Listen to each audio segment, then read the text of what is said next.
कुछ कर दीजिए। Very good evening to all of you. कल की असुविधा के लिए खेद है। आज हम लोग सेम क्वेश्चन को आज रिपीट कर लेते हैं। कल का क्वेश्चन क्या था? शायद कल का जो क्वेश्चन था उसका आवाज़ आप लोग के पास नहीं पहुंच पाई थी। I think the question number 23 थी। क्वेश्चन नंबर 23 है ना? क्वेश्चन नंबर 23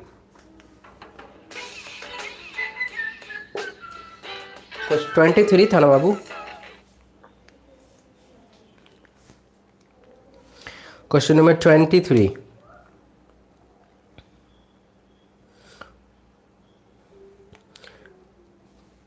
कमेंट बता दीजिए। क्वेश्चन 23 था।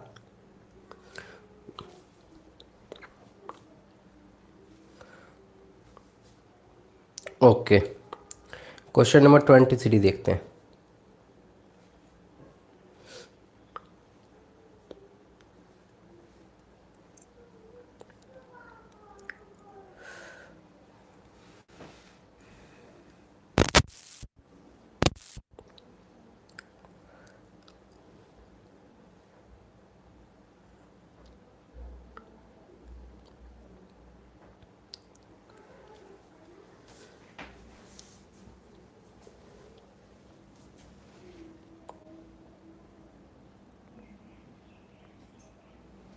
देखिए, तो यही क्वेश्चन था ना। The Indian woman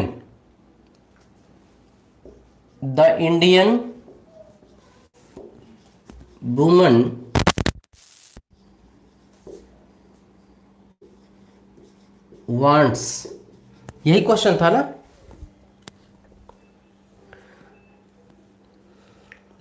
same question था ना, द इंडियन वुमेन वांट्स। चल, थोड़ा सा ऊपर कर दे सर, दिख नहीं रहा लगता।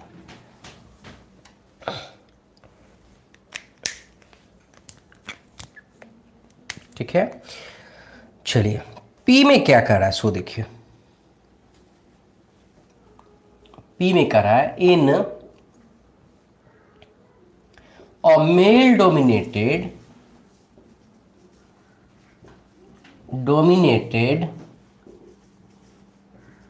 सोसाइटी।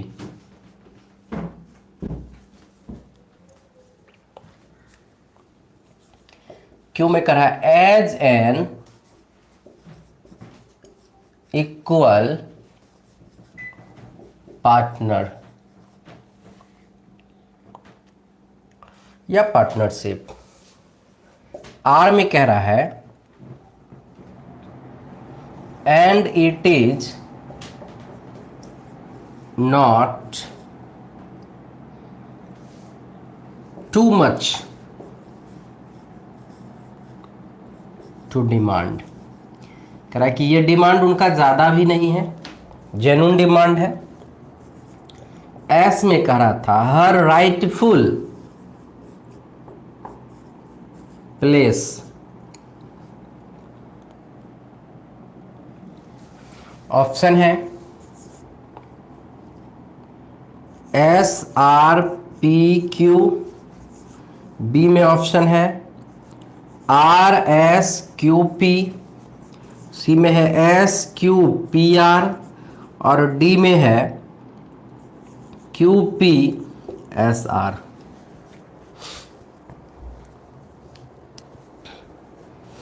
चलिए,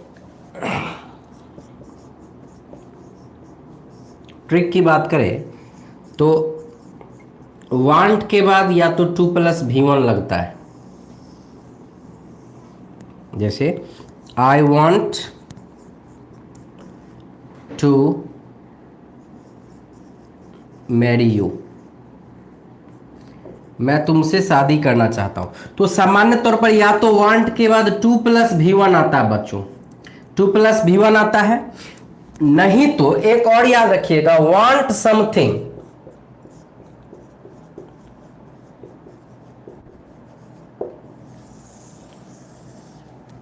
वांट समथिंग, जैसे I want my share right now, मैं अभी अपना हिस्सा चाहता हूं, मैं अभी अपना हिस्सा चाहता हूं। आई, है ना, Moni wants her rightful place in family. तो इस तरह से यदि आप सोचेंगे तो यह स्पष्ट होता है कि द इंडियन वुमेन वांट्स क्या चाहती है, भारतीय महिला क्या चाहती है। तो ये देखिए, टू तो है ही नहीं, 2+V1 रहता तो हम दे सकते थे 2+V1। अब 2+V1 नहीं है, इसलिए यहां पर याद रखना है, शुरू किससे करना पड़ेगा, एस से शुरू करना पड़ेगा। किससे करना पड़ेगा कि the Indian women wants her rightful place, अपना राइट चाहती है, राइटफुल प्लेस चाहती है, राइट प्लेस चाहती है। अब समझिए यहां पर एक्चुअली राइटफुल था ही, पूर्ण जगह स्थान वो चाहती है। और कह रहा है कि it is not too much demand, कौन सा, और ये उनका ज्यादा डिमांड नहीं है ये वाला। तो एस के बाद आर हो जाएगा, कह रहा एस के बाद क्या हो जाएगा, आर हो जाएगा। फिर कह रहा है P in male dominated society, कहां पर, तो मेल डोमिनेटेड सोसाइटी में। फिर पी उसके बाद है एज एन इक्वल पार्टनर, कैसा, तो इक्वल पार्टनरशिप की तरह। तो ऐसे भी देख लीजिए, यहां पर हमने आपको लिखा था, क्या want something in somewhere, in somewhere, in somewhere, in somewhere, यहां पर देखिए लिखे भी हैं, राइटफुल प्लेस इन फैमिली, गौर से देखिए इन फैमिली लिखा हुआ है ना, इन फैमिली, उसी तरह इन अ मेल डोमिनेटेड सोसाइटी। कोई दिक्कत है किसी को, उपाध्याय जी ठीक है sir, S Q P are क्यों नहीं हुआ है, एस क्यू पी आर यदि हम लेते तो देखिए एस आ जाता कि हर rightful place as an equal partner in a male dominated society and it is not too much demand, और ये ज्यादा डिमांड नहीं है। उससे ज्यादा उपयुक्त सटीक जब बैठ रहा है, ये भी सही लग रहा है, लेकिन उससे ज्यादा देखिए क्या करा है कि स्पष्ट लिख रहा है, राइटफुल प्लेस करा है and it is not too much, वो ज्यादा नहीं चाहती और ये ज्यादा नहीं है। फिर क्या, P in a male dominated society as an equal partner, कैसा चाहती है, इक्वल पार्टनरशिप की तरह। हालांकि वो भी सटीक जैसा लग रहा है, सी जो है एस क्यू पी आर, ये भी देखने में लग रहा है कि सही है, लेकिन यहां पर कभी कभी देखिएगा एडवांस सेंटेंस में उस चीज को बाद में देता है। देखने में तो ऐसा लग रहा था कि एस के तुरंत बाद पी आना चाहिए था, कि rightful place in a male dominated society, कहां पर चाहती है, अपने मेल डोमिनेटेड सोसाइटी में। लेकिन उससे भी उल्टा सेंटेंस घुमाया हुआ है कि हर rightful place and it is not too much demand, it is जो आया है ये राइटफुल प्लेस के लिए आया है। फिर पैरा की in a male dominated society as an equal partner, तो कहां पर चाहती है इक्वल पार्टनरशिप, समाज में चाहती है, तो ये आंसर हो जाएगा। क्वेश्चन नंबर 24 देखिए, क्वेश्चन नंबर 24,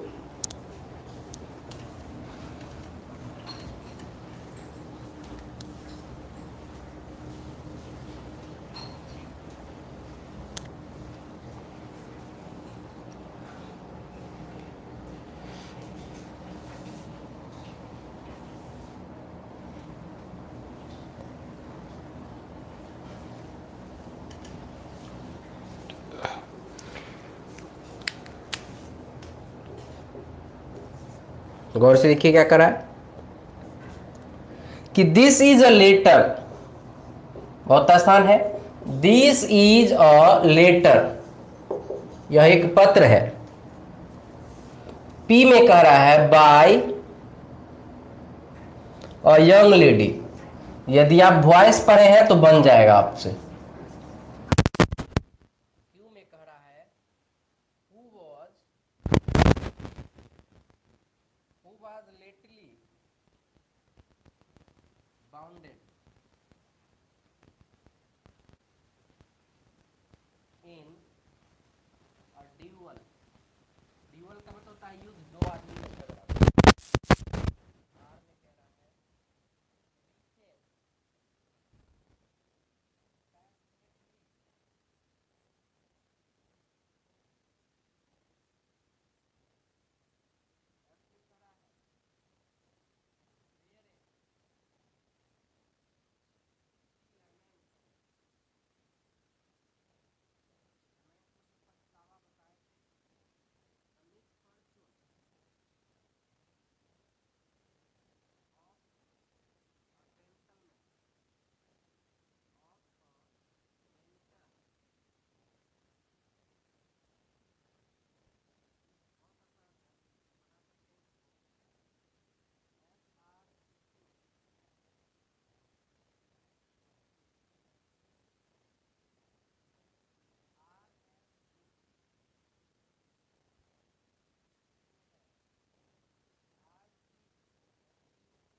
हेलो हेलो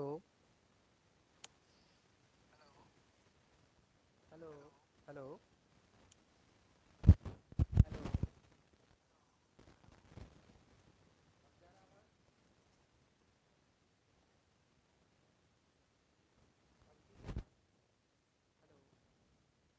आवाज ठीक है अब? हेलो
अब बताइए तो आवाज जा रहा है? मैं माइक को ही हटा दिया। अब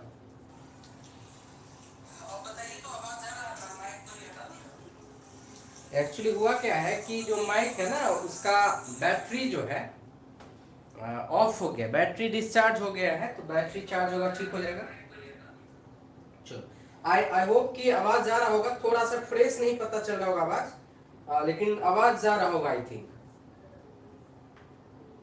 चलिए, तो यहाँ पर हम लोग सिंपली चर्चा क्या कर रहे थे कि हु जो हम पढ़े थे रिलेटिव प्रोनाउन आदमी के लिए पढ़े थे।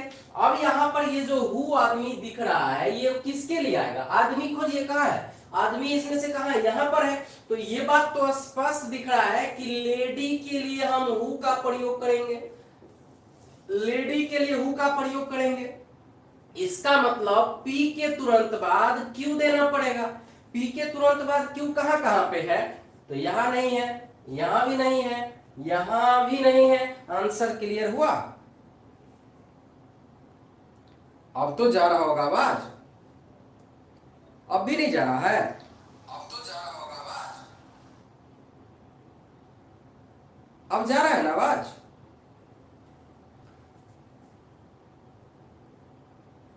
हाँ, थोड़ा सा फ्रेश नहीं जा रहा होगा लेकिन जाना तो चाहिए। सी कैसे होगा मेरे भाई? पी के तुरंत बाद क्यू, पी के तुरंत बाद क्यू। गौर से देखिए, लेडी के लिए हु आया है। और एक बात और है, यहां पर आर के बाद पी चाहिए।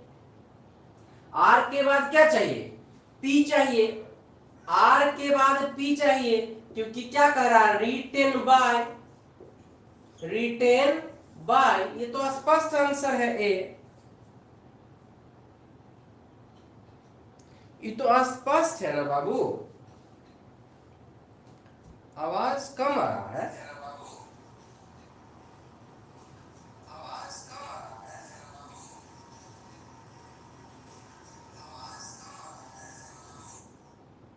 चलिए, तो इसके साथ हमने देखा कि आंसर हमारा क्या हो जाएगा? ए हो जाएगा। वॉइस ठीक है,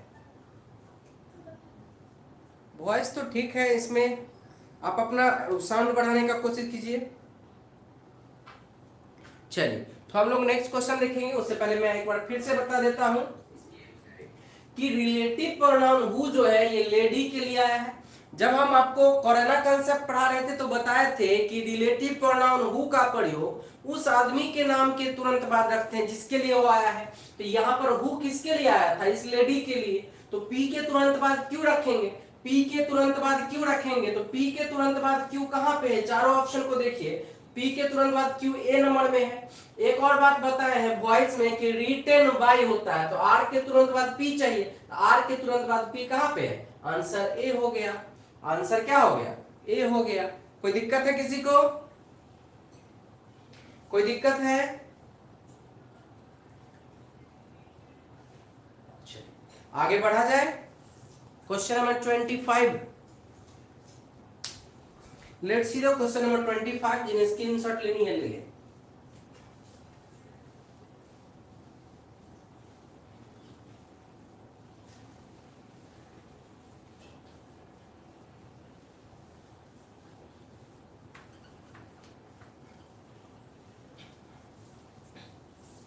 और जिन लोगों का वॉइस छूट गया है, मैं 8 बजे आज 8 से 9 में लाइव आऊंगा bhartinglish.com पे। वॉइस का बचा हुआ जिनका है वो पढ़ सकते हैं। हालांकि इस चैनल पे भी वॉइस कंप्लीट कर दिया गया है, लेकिन इसके अलावा भी आज लाइव फिर से मैं वॉइस का bhartinglish.com पे आऊंगा, तो वहां के 8 से 9 में भी आप लाइव क्लास कर सकते हैं वॉइस का, जिन लोगों का वॉइस छूट गया है। दूसरी चीज, आज मैंने 20 क्वेश्चन का एक mock test question mock test one upload किया हो किस पे? bhartinglish.com पे। bhartinglish.com पे, यानी एक और चैनल जो बताया था उस पे मैंने 20 क्वेश्चन का एक मॉक टेस्ट का डिस्कशन के साथ अपलोड किया है। आप चाहें तो उसे भी देख के और सीख सकते हैं। क्या नेक्स्ट पढ़ते हैं 25। आज 8 बजे मैं लाइव रहूंगा वॉइस के साथ, और इससे पहले मैंने एक मॉक टेस्ट आपको अपलोड कर दिया है bhartinglish.com पे। आप YouTube पे जाके bhartinglish.com में टेस्ट सीरीज का भी फायदा उठा सकते हैं। स्पेशली एलडीसी का जो आने वाला एग्जाम है, अभी अनाउंस होगा एलडीसी का एग्जाम, उस एलडीसी के लिए मैंने डाला है। bhartinglish.com लिखेंगे तो वो भी मिल जाएगा, उस पे भी आप टेस्ट सीरीज का मजा ले सकते हैं। फिलहाल 20 क्वेश्चन नंबर 25 देखें।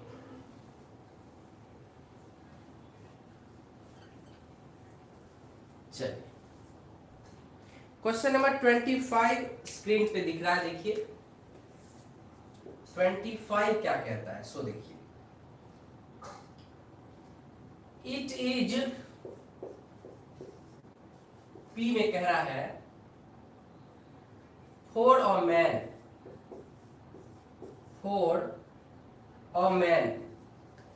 It is for a man. Q में कह रहा है when he accompanied, accompanied का मतलब होता है साथ में होना किसी के। accompanied और लेडी, जब वह लेडी के साथ रहता है।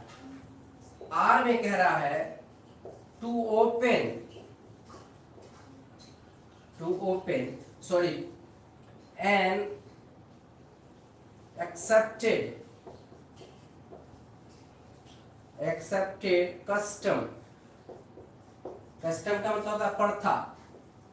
एस में करा है to open the door.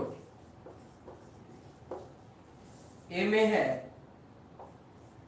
PSQR, B में है RPSQ, सी में है PSRQ और डी में है RPQS।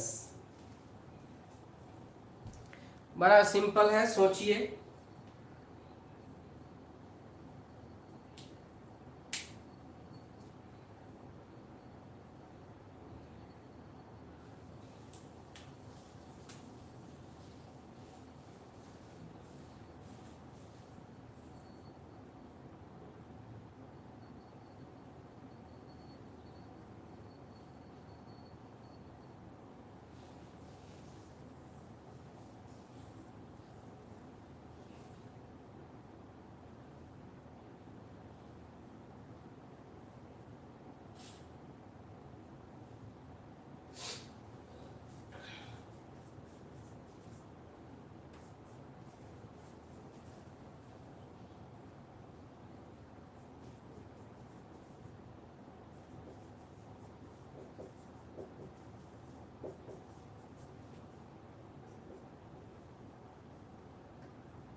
for someone to do something, to do something.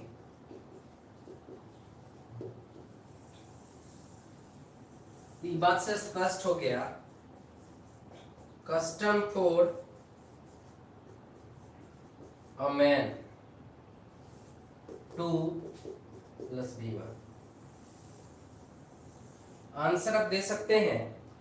करा है, यह प्रथा है कि जब कोई पुरुष महिला के साथ होता है तो दरवाजा पुरुष को खोलना पड़ता है। यह प्रथा है कि जब कोई पुरुष महिला के साथ होता है तो दरवाजा जो खोलना होता है वो पुरुष को ही खोलना होता है। जब कोई हस्बैंड अपने वाइफ के साथ जाता है तो मार्केट में झोला ढो के लाने का काम हस्बैंड का होता है। आप कैटरीना उस अनुष्का शर्मा को भी आप देखे होंगे, जब मार्केट गए तो विराट कोहली जो है बैग झोला लेके जो है आ रहे थे मार्केटिंग के बाद। तो यह एक्सेप्टेड कस्टम है, it is an accepted custom. किसके लिए? For a man to open the door, कब? When he accompanied a lady, जब वह किसके साथ होते हैं? पत्नी के साथ, महिला के साथ होते हैं तब। तो सबसे अंतिम में क्यों रहेगा? सबसे अंत में क्या रहेगा? इससे हम शुरू करेंगे और इससे हम अंत करेंगे। फिर से समझ लीजिए, it is an accepted custom, किसके लिए? For a man to open the door. तो ये स्पष्ट हो गया, गौर से देखिए, किसके लिए? तो P आएगा, R के बाद P होगा, R के बाद P, फिर S और लास्ट में Q। आंसर क्या होगा? RPSQ। वेरी गुड, आंसर क्या हो जाएगा? B होगा। आशा करते हैं कि समझ में आ गया होगा। किसी को कोई दिक्कत है? सर ऐसा क्यों होता है? क्या ऐसा क्यों होता है पता ही नहीं आप तो। RP होगा, RPSQ। किसी को कोई दिक्कत? अच्छा, ऐसा क्यों होता है? क्योंकि जो पुरुष हैं ये कहकर शादी करने जाते हैं कि आज से हम आपकी बेटी का देखरेख करेंगे, उसका ध्यान रखेंगे, ख्याल रखेंगे, केयर करेंगे। और ये हमारे समाज का प्रथा है। हमारे समाज में महिलाएं जो हैं वो पूजनीय हैं, वो आदर के प्रतीक, आदर सूचक हैं और उन्हें प्रोटेक्शन देना पुरुषों का काम है।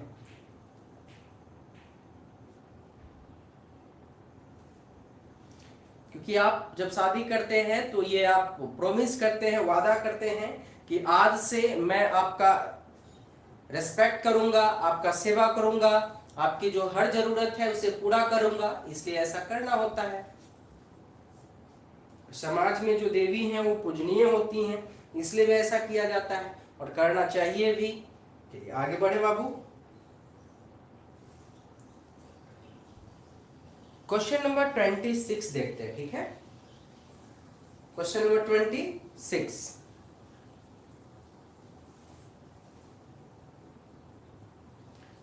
शादी करना भी एक टेंशन है? नहीं बुलेस, टेंशन नहीं है। शादी करना एक जिम्मेवारी है और जब जिम्मेवारी नहीं निभा पाएंगे तो फिर वो बेकार है। धरती पे जन्म लेना, अपने फैमिली को, अपने माता पिता को, अपने फैमिली को, अपने पत्नी को खुश रखना, उनके जो भी जरूरतें हैं उसे पूरा करना हमारा परम कर्तव्य बनता है। और यदि कोई पुरुष उसे पूरा नहीं कर पाता है तो वो पुरुष कहलाने के लायक नहीं है, धिक्कार है। यदि कोई पुरुष अपने परिवार की जिम्मेवारी नहीं निभा पाता है, आलसी होके रहता है, निकम्मा बैठा रहता है, तो वो पुरुष कहलाने लायक नहीं है। ऐसा नहीं सोचना है कि शादी एक टेंशन है। शादी एक पवित्र बंधन है, शादी एक पवित्र रस्म है। इससे जीवन में और बहुत सारा चीजें पॉजिटिविटी आती है, तो इसलिए ये घबराने की चीज नहीं है। हाँ, जरूरत एक चीज है कि आप रेस्पॉन्सिबिलिटी ले पाते कि किसी के साथ गलत नहीं कीजिए। यदि आप सक्षम नहीं है तो किसी की भी बेटी हो उसके साथ गलत नहीं कीजिए कि हाँ हम सक्षम है फिर भी शादी कर ली और अपने घर लाके उनको दुख दीजिए। और यदि आप शादी किए हैं तो चाहे जितना मेहनत करना पड़े, आपका ये कोशिश होना चाहिए कि मैं जिससे शादी किया हूं और अपने माता पिता का हर हाल में ख्याल रखें और उनकी जो जरूरतें हैं, कम से कम बेसिक नेसेसिटी है, उसे पूरा करने के लिए दिन रात एक कर दें। ये पुरुष की जिम्मेवारी है कि वो अपने परिवार और पत्नी का जरूरत को पूरा करने का कोशिश करे। चलिए, घबराइए नहीं, शादी कोई टेंशन नहीं है।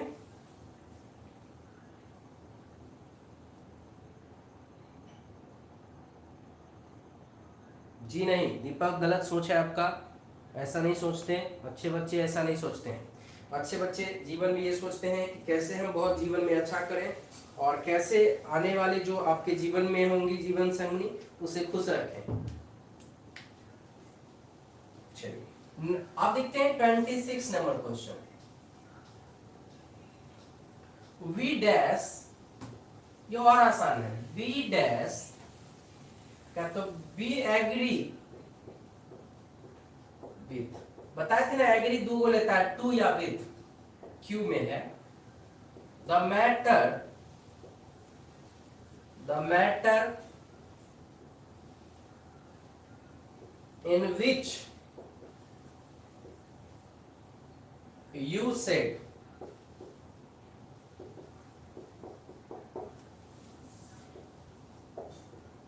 करा है, but we objected, objected to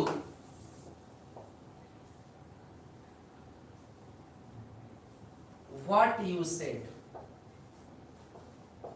करा है कि तुम जो बोले हो उससे मैं सहमत हूं, लेकिन जिस तरीके से बोले हो ये गलत है। क्या कह रहा है कि तुम जो बोले हो उससे मैं सहमत हूं, लेकिन जिस तरीके से तुम बोले हो ये गलत है। तुम जो बात बोल रहे हो उससे तो मैं सहमत हूं, लेकिन जिस तरीके से बोल रहे हो ये तरीका मेरे को पसंद नहीं आया। कई बार होता है ना, आदमी का बोलने का तरीका गलत होता है जबकि वो बात सही बोल रहा है। चलिए क्वेश्चन आपके सामने है 20।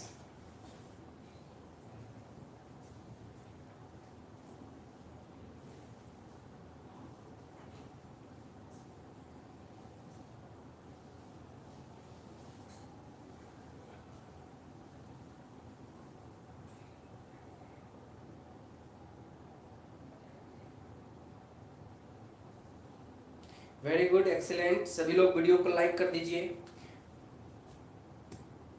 एकदम सिंपल ही सोचिए, कुछ नहीं, आसानी से सोचा जा सकता है, इतना भी टफ नहीं है। सब्जेक्ट के बाद वर्ब चाहिए और ऑब्जेक्ट चाहिए। अब यहाँ पर ये सब्जेक्ट है बी, तो इसको तो वर्ब चाहिए, तो वर्ब चाहिए तो पी से शुरू करना पड़ेगा कि we agree with the matter, be agree with the matter in which you said it, जो तुमने बोला उससे मैं सहमत हूं, but we objected to what you said. करा है कि मैं उस बात से सहमत हूं जो तुमने बोला है जिस मैटर को, लेकिन तुमने जैसे बोला है उससे मैं बिल्कुल सहमत नहीं हूं। तो आंसर क्या हो जाएगा? तो आंसर क्या हो जाएगा बच्चों? शुरू होगा पी से, ये स्पष्ट है।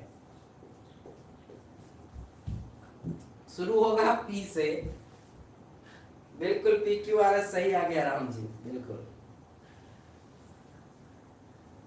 बिल्कुल सही आ रहा है आंसर। ए नहीं होगा, पी एस नहीं होगा।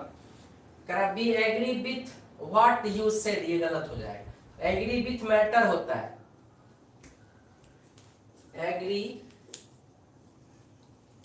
Agree with the matter which you said, तुमने जो कहा उससे सहमत हो। तो आंसर क्या हो जाएगा? P Q R S. कैसे? ये देखिए, we agree with the matter in which you said, करा बट, इसमें देखिए एग्री का उल्टा डिसएग्री, तो एग्री यहां पर है, the matter in which you said, but we objected to what you said, तुमने जो कहा उसको मैं विरोध करता हूं। तो आंसर इसमें से खोजिए, पी क्यू आर एस है कहीं पे, वी आंसर।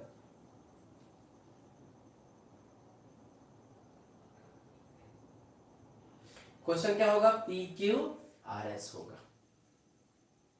Very good.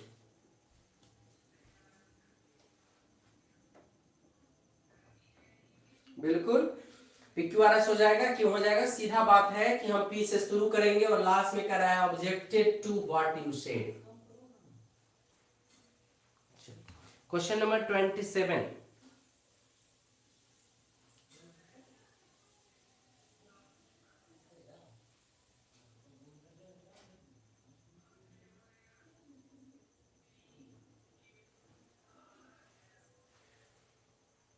आगे बढ़े, क्वेश्चन नंबर 27 देखिए।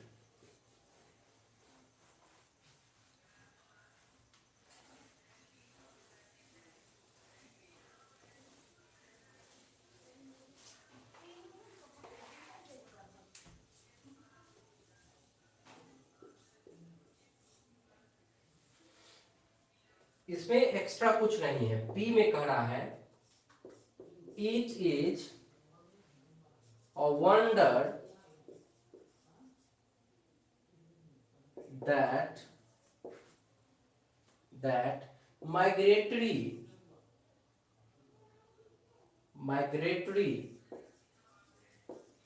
birds, क्यों में कह रहा है without ever getting lost, कभी भी पक्षी अपना रास्ता नहीं भूलता है। आर में कह रहा है ऑलवेज मैनेज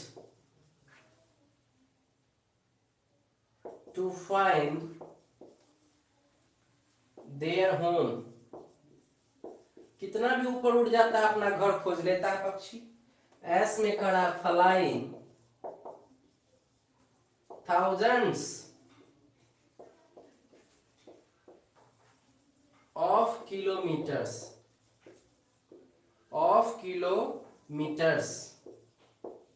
हजारों किलोमीटर उड़कर वो अपना रास्ता नहीं भूलता है, यही कह रहा है। PQRS SPQR SQRP और बी में है PSQR। जल्दी से बताइए।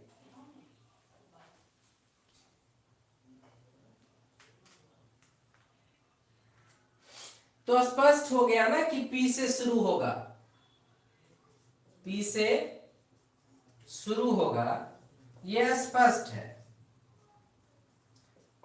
ये बात कैसे स्पष्ट हुआ देख लीजिए। फ्लाइंग से शुरू हो नहीं सकता, ऑलवेज से शुरू होगा नहीं, प्रीपोजिशन से शुरू होगा नहीं। कोई वाक्य प्रीपोजिशन से शुरू नहीं होता, कोई वाक्य ऑलवेज से शुरू नहीं होता, कोई भी वाक्य वर्ब से शुरू है ना, फ्लाइंग से शुरू नहीं होता। तो शुरू होगा पी से। तो इससे बात क्या हो गया कि आप इसको काट दीजिए और इसको काट दीजिए। क्यों काट दीजिए? क्योंकि वाक्य को शुरू करना है पी के साथ। कह रहा है कि it is a wonder that migratory words. अब देखिए इसमें उड़ेगा कौन? पी के बाद एस दे रहा है और पी के बाद Q. Always manage to find their home. कह रहा है always manage to find their home. यदि हम पी के बाद लेते हैं आर, तो पी के बाद आर है नहीं, पी के बाद क्या करा है क्यू कि ऑलवेज वर्ड्स विदाउट एवर। तो वर्ड्स के बाद करा migratory words without ever getting lost. Q से शुरू कर नहीं सकते हैं, तो क्या हो जाएगा? यहां सीधा आंसर आ रहा है कि इट इज अ वंडर। या आश्चर्य की बात है कि माइग्रेटरी वर्ड्स फ्लाइंग। ये फ्लाइंग किसके लिए आया है? फ्लाइंग किसके लिए आया है? पक्षी के लिए आया है। तो पी के तुरंत बाद क्या होगा? पी के तुरंत बाद क्या होगा? एस होगा। इसमें कोई दिक्कत है? क्योंकि फ्लाइंग किसके लिए आया? बर्ड्स के लिए आया। Flying thousands of kilometre. करा कैसे? Without getting lost. करा always manage to find their home. आशा करते हैं कि सबका सही होगा। आशा करते हैं कि सबका सही होगा। आगे बढ़ा जाए 28 में। किसी को दिक्कत भी हो रहा है समझने में?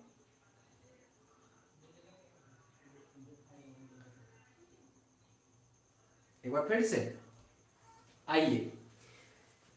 प्रीपोजिशन से, एडवर्ब से या वर्ब से शुरू तो होगा नहीं सब्जेक्ट। सब्जेक्ट शुरू होगा पी से। इसमें कोई डाउट है किसी को? नहीं है। पी से शुरू होगा क्योंकि यहाँ इट इज यानी सब्जेक्ट आ गया है। अब कह रहा है कि पी के बाद क्या होना चाहिए? तो कह रहा है एक जगह है पी के बाद क्यू, एक जगह है पी के बाद एस। तो कह रहा है कि माइग्रेटरी वर्ड्स विदाउट। अब देखिए विदाउट कैसे आएगा? माइग्रेटरी वर्ड्स के लिए वर्ब चाहिए। कह रहा है migratory words flying thousands of kilometre, उड़ते हैं हजारों किलोमीटर। तो पी के तुरंत बाद क्या होगा, एस होगा। पी के बाद क्या होगा, ये एस हो जाएगा, इसलिए पी एस क्यू आर हो जाएगा। उड़ने की जो बात हो रही है वो कौन उड़ेगा, उड़ने के लिए बात हो रही, पक्षी के लिए आया है। 28 नंबर क्वेश्चन देखिए। दिल जले आप ना रेगुलर मेरे साथ बने रहिए इस चैनल पे। अब देखिएगा अपने आप अंडरस्टैंडिंग लेवल डेवलप होगा। ये जो चैप्टर पढ़ रहे हैं इसमें रटने वाली कोई चीज नहीं है, इसमें बस माइक ये क्या करना है, इसमें अंडरस्टैंडिंग लेवल को बढ़ा देना है। जैसे हमारा अंडरस्टैंडिंग लेवल बढ़ जाएगा सारा क्वेश्चन हम आसानी से सॉल्व कर पाएंगे। क्वेश्चन नंबर कितना पढ़ना है, 28 पढ़ना है। क्वेश्चन नंबर 28 पढ़ना है।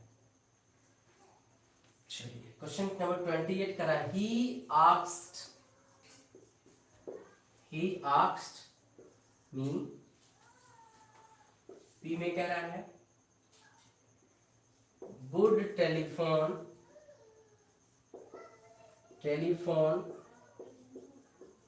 मी हिम। क्यू में कह रहा है as soon as I, R में कह रहा है if I, एस में कह रहा है रीच होम।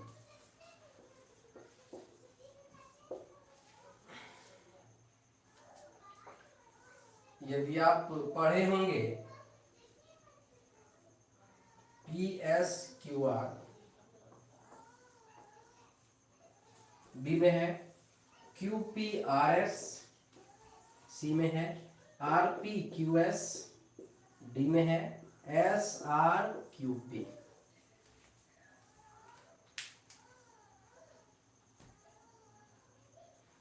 आंसर देने का कोशिश कीजिए बच्चों।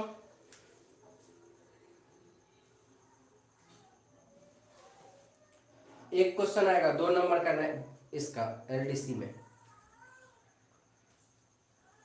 आज में जिन लोगों का वॉइस छूटा हुआ है शाम में 8 से 9 भारतीय इंग्लिश पर लाइव रहूंगा। वॉइस जिनका छूटा हुआ है, हालांकि इस चैनल पे भी पूरा वॉइस का टॉपिक डाला हुआ है, लेकिन यदि जिनको लाइव आके क्लास करना है वो आज 8 से 9 में वॉइस का लाइव क्लास भी कर सकते हैं bharatienglish.com पे।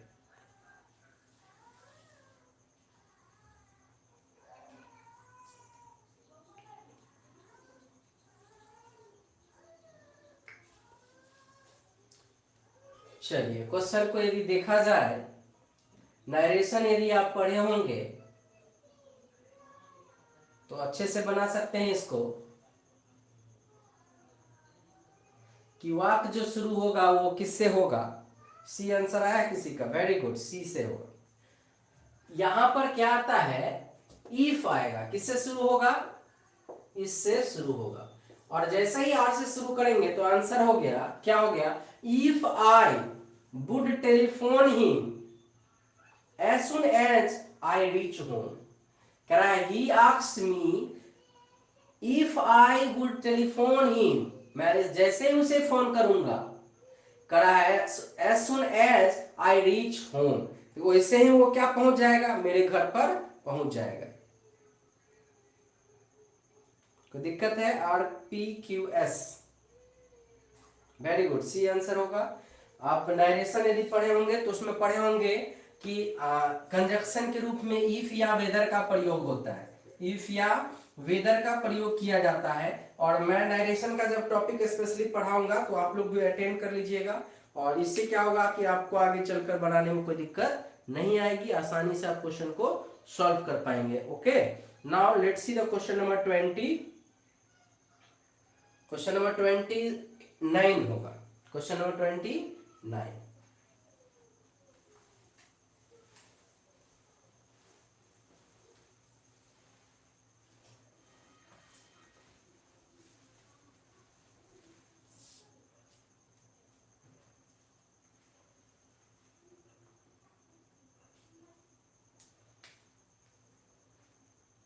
थोड़ा सा बड़ा है लेकिन समझ में आ जाएगा,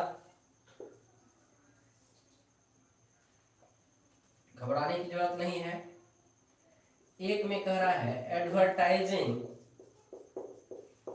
advertising is a form of, P में कह रहा है मास कम्युनिकेशन, मास कम्युनिकेशन का एक रूप है, which is presented in, Q में कह रहा एंड फर्दर परसुएडिंग, परसुएड मतलब आगे बढ़ाना होता है, पीपल टू, आर में है giving information, giving information and arousing interest,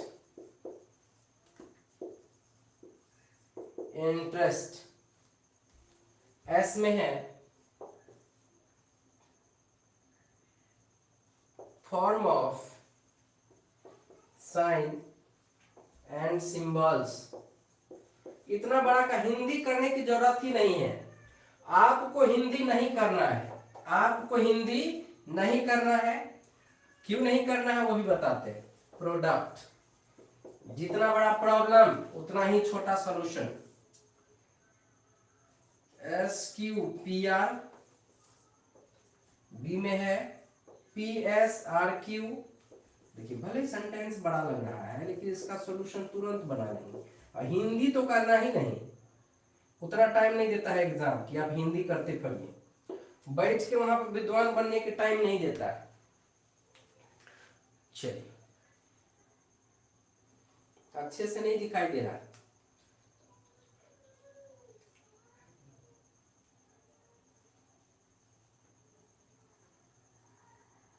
चलिए गौर से देखिए सेंटेंस,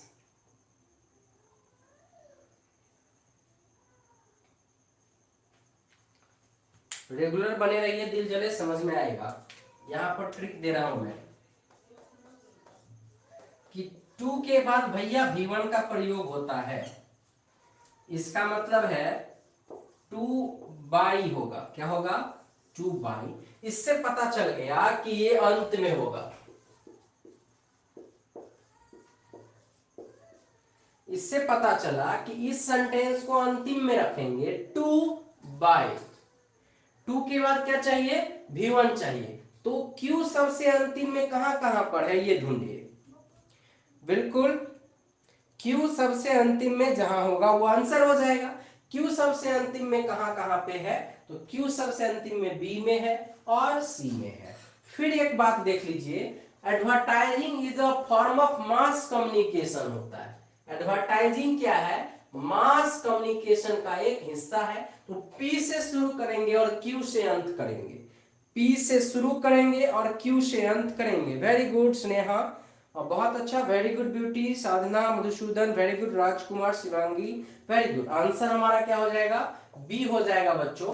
क्या और क्या ऐसे भी पता चला सकते कि is a form of mass communication which is presented in, कहां पर, क्या प्रेजेंटेड, पी से शुरू कर दिए, एंड करा इसके बाद in form of sine and symbol, किस रूप में, सिंबल के रूप में। फिर क्या करा, R, giving information and arousing interest and further persuading people to buy the product. होता क्या है, ऐसा प्रचार देता है कि लोग अट्रैक्टिव हो जाए, इंटरेस्ट ले और बाद में उस चीज को खरीदे। अतः आंसर क्या हो जाएगा, बी हो जाएगा। ठीक है स्टूडेंट्स, चलिए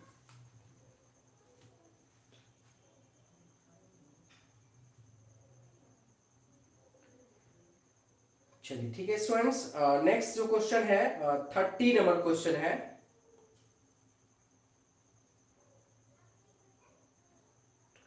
जो कि हम कल पढ़ेंगे। ठीक है, 30 नंबर क्वेश्चन को कब पढ़ेंगे, कल पढ़ेंगे।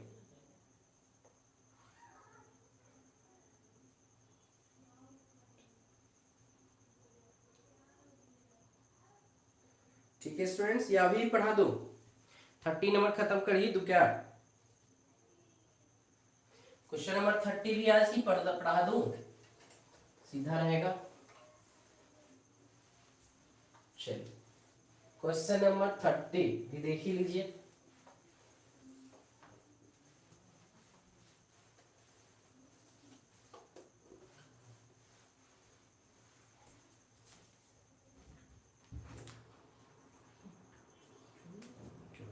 ठीक है, कल हम लोग क्वेश्चन नंबर 30 को पढ़ लेंगे। ठीक है स्टूडेंट्स, नेक्स्ट क्लास में क्वेश्चन नंबर 30 पढ़।